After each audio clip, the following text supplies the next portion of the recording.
Most driving tests will cover a wide variety of roads. Country lanes are definitely up there on the list of roads to cover, and it's something that the Driving Standards Agency are thinking of implementing more, because these are the most dangerous roads. So as you can see, we have a 50-mile-an-hour limit.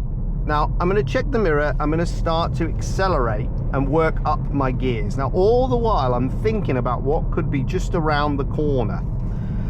My speed should be fast enough that I'm making progress, but not too fast that it feels unsafe.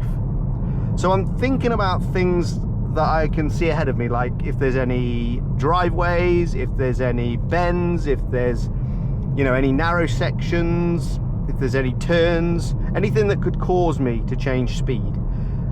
Obviously a bend I want to reduce speed a little bit for. As you can see, I'm slowing down a little bit for this bend because I don't want to end up going too far over to the other side. Now, as I get a straight section of road, this is where you want to push your power.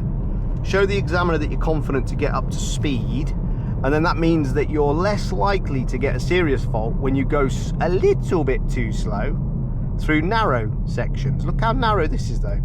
I have to slow down. So even though it's a 50, I'm doing 26 mile an hour, but that's fine because the situation required me to do it. Now I'm building that speed back up again. I'm back up, look, 46.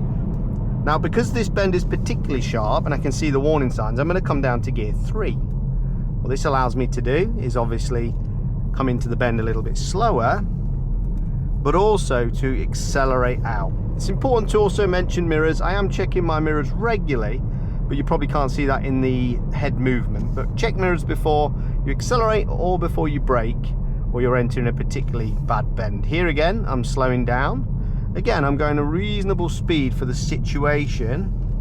And then as it widens up and I can see more, I'm accelerating again, building that speed back up, making the examiner, you know, feel confident that I'm confident in going fast when I can, or faster. Now the 40 mile an hour is there. So, and I can see some traffic signs up ahead. So I'm going to bring the speed back down a little bit. And then when I'm stopping here, I want to make sure that I've got that nice tires and tarmac rule in front of me. So I'm not too close to the vehicle in front. And that's pretty much a nice little run on a country lane.